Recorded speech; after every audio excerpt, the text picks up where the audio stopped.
everybody remembers last year it was Tommy White and Dylan Cruz. Those are the top two guys you have to stop if you want to beat LSU.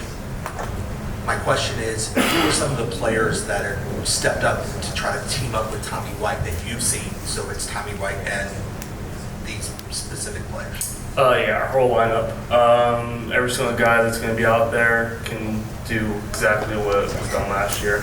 I know it was Tommy White and Dylan for a lot of it, but it was not bad at all last year. I mean, Beloso, Dugas, all those guys, like, we just got on base and everybody cashed in. So I think it'll be the same thing this year. Everybody's going to contribute, and we'll be good for that.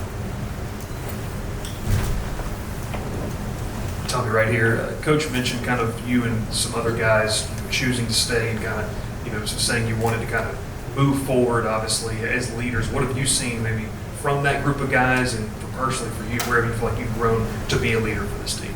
Yeah, I had to come back. This is my home. I have one more year here. And, just being that older guy now, part of the team, we got a really young team with a lot of talent.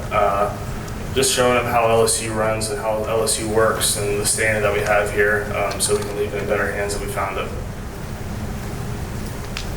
Hey, Tommy. One, how are you doing after post-surgery?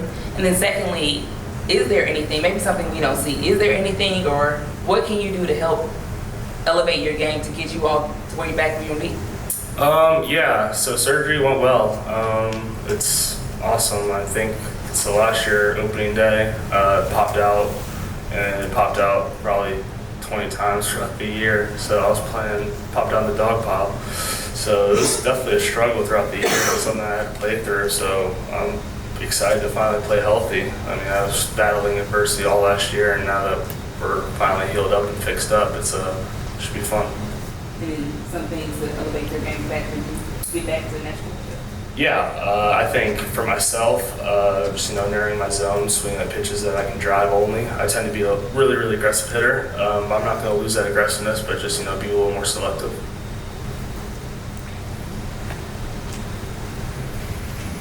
Hey Tommy, how has the chemistry been in the infield since you guys basically have a brand new infield this year? And then also, who has been the toughest pitcher you had to face this fall?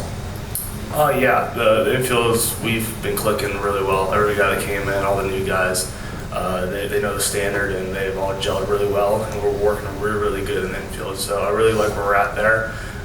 Toughest pitcher, guy that just talked. I think that he's got some stuff that's going to surprise y'all, and you guys are going to lean back and be like, wow. So I'm really excited to see him play.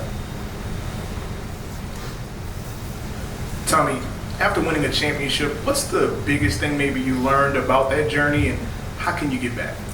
I think that was definitely the toughest thing I've ever been a part of on the baseball field was Omaha. It was the most fun I've had and definitely the toughest. So I think just staying the course, being with the guys. That's what we did last year. Was just we leaned on each guy to pick us up, when we're struggling and stuff like that. So that's really a big part of this team is having great team chemistry and being able to lean on one another. How do you keep it fresh too, though, right? Like you guys had that experience. Obviously, new guys haven't. So how do you keep it fresh for the old guys? Yeah, so everybody thinks we're defending. That's not even close. We're attacking. This is a brand new opportunity, brand new team. And we're taking every day like it's our last. So I'm excited. I don't really think about last year now. I'm just excited to get back there and attack each pitch, every out, and be a fun season. How's Bear doing over at first? Good.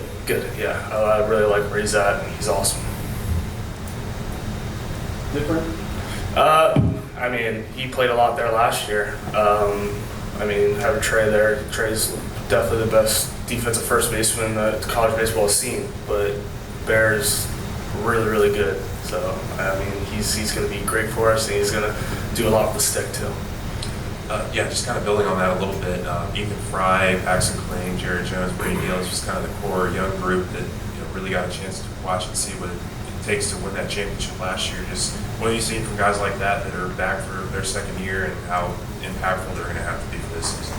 Maturity. They've matured like no other. I think they kind of got the memo during the season last year of how this place is run and everything, and they've showed a great example for the younger guys that came in. So I think that was a big part of it, just maturity and how they know college now. Tommy, obviously you were out for the fall, so what did you sort of learn about yourself, the team, your own game while you were sitting out for so long? I definitely found out that I love baseball more than I thought I did. It being taken away from me, it was definitely the hardest thing having to watch. I've never been in that situation before, having to watch baseball. I've been always out there playing. So it definitely found a new love for the game that I thought, I always loved it, but now I know I really, really loved it. So this is something I want to do for the rest of my life. Hopefully I can. And so yeah, that was probably the biggest takeaway I had from the fall being out. How's Jay changed, if at all? Same. He's more determined than ever, ready to attack. You know, this is what he wants to do. He wants to build a dynasty, and that's what he's doing. Tommy, if I could ask you a couple of quick questions. Luke Coleman coming over from Alabama, what kind of addition is he to your staff? Huge. Great fastball, great secondary. He's an awesome person, great locker room guy. He's going to help us out a bunch. And, him being here, he's already experienced the SEC, so he knows what it's about. So, yeah, I think he's a great addition. He's going to help us out a lot. And piggybacking on Seth's question about what you learned on the journey, even in a national championship year, you guys learned there will be losses, struggles here and there. Is that one of the bigger takeaways from last year? Yeah, I think that it doesn't matter where you're at in the season. Baseball is a weird game. It doesn't matter who it is. It's not like football where the biggest, baddest dudes win. It's the best guy that day. So yeah, I think that's the biggest takeaway, is just to stay the course, and every out, every pitch matters. That's a big thing. That's what I really learned in Omaha was, every pitch was just so locked in, so focused. And if we can be like that all year, because we have that experience, so we know that every pitch matters, it'll be pretty dangerous. What's the plan for you over the next few weeks, just to get up to speed again and try to catch up in terms of at-bats and swings and all that sort of stuff? So I'm hitting every inning. Jay has me in there every single inning. So I had 7 at-bats yesterday. So I'm doing a bunch to get back to where I was. It's a lot of at-bats, but I'm curious about Josh Pearson and how his development has come at second base, trying to move to that spot. What have you noticed from him growth-wise? Yeah, he's a really good second baseman. I've not expected that, but he's doing what he can do. He's holding his own, and he's going to be a great addition over there, and he's going to play there for a while, and he's going to do his best. And I think it's Gold Glove material. He makes all the routine plays, makes all the diving plays too. So he's something that surprised me a little bit. But I was the one that told him that he told me he came in as a second baseman, and then they put him in the outfield. I said, you need to tell Jay that you can play second base because we need a second baseman. And he took that role, and he's not looked back. And you wouldn't think that he played any other position.